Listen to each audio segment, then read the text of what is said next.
Last week it was revealed that a Mount Eden prisoner had escaped custody while on a hospital visit. The catch was, by the time we all found out, he'd already been missing for 4 days. It took corrections 4 days to notify the public of his escape, another 2 days to reveal his name.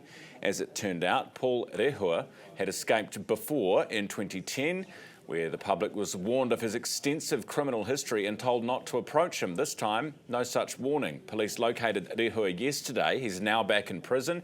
Questions remain over the handling of the case, though. Joining us this morning is Superintendent Naila Hassan with the Waitemata Police District, as she's the commander. Good morning. Morning, Ryan. Good to have you on the program. So can I ask, when did you guys get asked to get involved here? Was it straight away? Yes, so we'll get a call as soon as the report came in on the 7th of November that a prisoner had escaped custody. That came straight to police and we started our inquiries then. And whose decision is it at that point on whether to tell the public or not? Generally, that would be a discussion between New Zealand Police and Corrections. On this occasion, I'm not sure whether there was a conversation that took place early on. Having said that, there was conflicting information as to where this offender was at that time and the days following. So we decided to hold any media at that point. And there's conflicting information. We can sometimes catch an offender a whole lot quicker. So we did our inquiries, and then a few days later we got a warrant in lieu. Once we had a warrant, we went out to the media and attempted to find this offender. So why did it take you so long to get a warrant? So initially, it happened on a Friday. We did some inquiries early in the weekend and early in the week. We got the warrant on the following Thursday as a result of inquiries. Is that the warrant to arrest? Yes, it is. It's a warrant in lieu.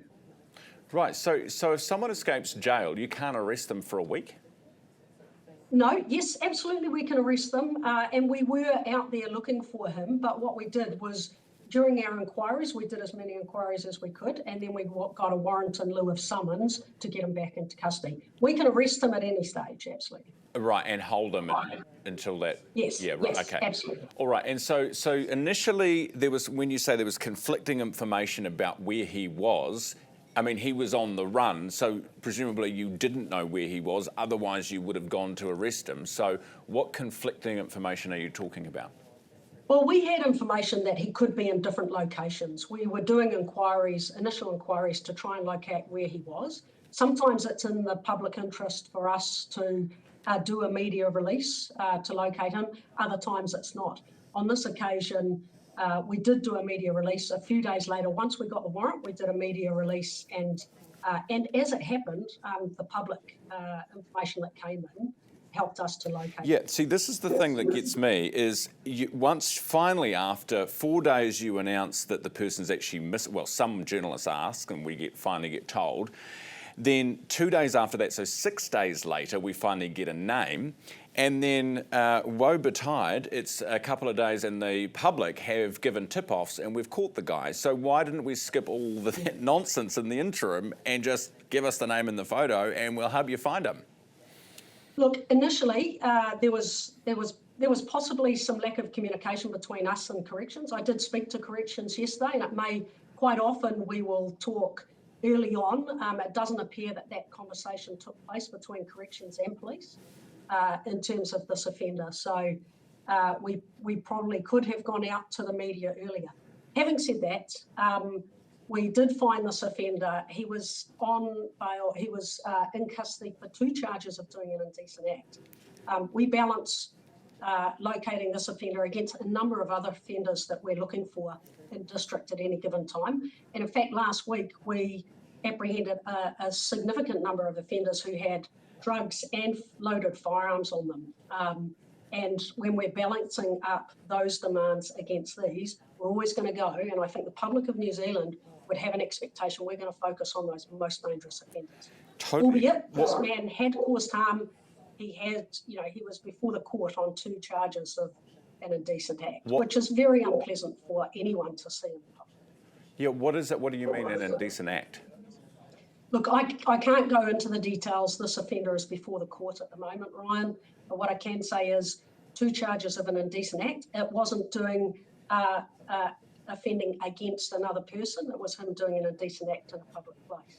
Right, okay, I think I can understand what you're talking about, sadly. So, okay, that's fine, but surely if you've got, and you mentioned, you're chasing people with guns and all sorts of stuff, totally understand, but again, wouldn't it just be easier if you had said from the get-go, hey, we're looking for this guy, if you've seen him, call us, and that would have saved you time?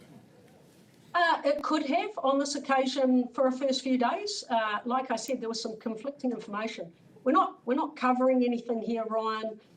We make decisions as quickly as we can to try and find these offenders. And on this occasion, we didn't go. We decided that we wouldn't go to the media immediately. We could have. I think corrections could have gone earlier, and that's a discussion that we need to have with corrections. Okay. And I have spoken to the Corrections Commissioner, Lee McDonald.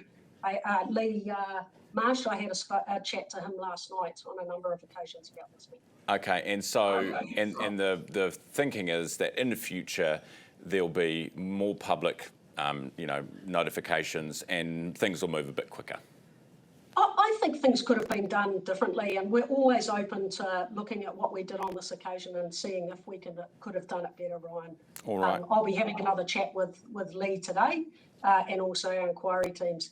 Having said that, please appreciate we do chase the most dangerous offenders, and this offender didn't fall into that category. When we did an early risk assessment on this matter, this offender didn't fall into that category as a significantly dangerous offender, albeit he could cause some harm in the community. All right. And Naila, did you guys know that he'd escaped prison before? I'm sure our team would have on the day. They would have been able to, in assessing this job, they would have looked and known that he had escaped custody prior to this occasion. All right. Naila, I really appreciate you coming on to clear this up and explain it. It is a very good thing to do. Just finally, obviously, we've all been watching what's happening with police in the last couple of weeks. How are you feeling as a police officer at the moment?